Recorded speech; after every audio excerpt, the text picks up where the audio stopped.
नमस्कार। जय श्री कृष्ण। श्रीमद् भगवद गीता के अध्यायों की श्रृंखला में आज 14वें अध्याय के साथ मैं नेहा शर्मा आप सबके समक्ष उपस्थित हूँ।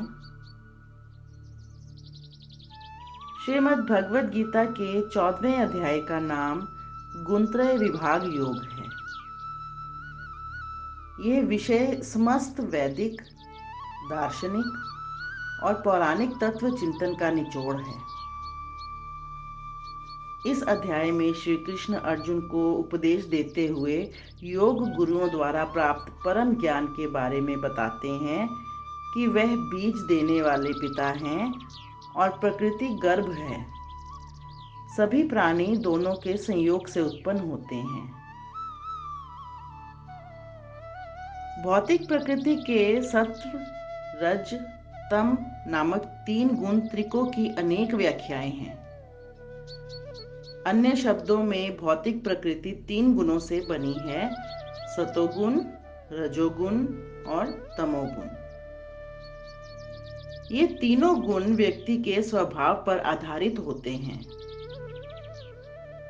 गुण शाश्वत आत्मा को भौतिक शरीर से बांधे रखते हैं। जब जीव प्रकृति के संपर्क में आता है तो वह इन गुणों से बंध जाता है। गुणों की साम्यावस्था का नाम प्रधान या प्रकृति है। गुणों के वैषम्य से ही वैकृत सृष्टि का जन्म होता है।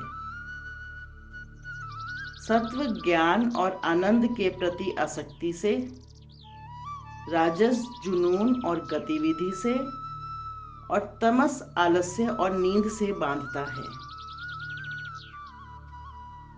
तीनों में से सत्व में व्यक्ति को ऊपर उठाने और आत्मज्ञान की ओर ले जाने की शक्ति होती है,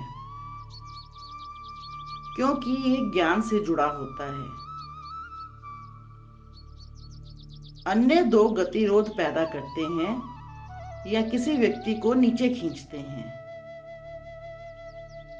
अकेला सत्व शांत स्वभाव से निर्मल प्रकाश की तरह स्थिर रहता है और अकेला तम भी जड़वत निश्चेष्ट रहता है, किंतु दोनों के बीच में छाया हुआ रजोगुण उन्हें चेष्टा के धरातल पर खींच लाता है। गति तत्व का नाम ही रजस है। सतोगुण व्यक्ति को सुख की ओर ले जाता है, रजोगुण उसे कर्म के फल की ओर ले जाता है और अज्ञान अर्थात तमोगुण उसे पागलपन की ओर ले जाता है।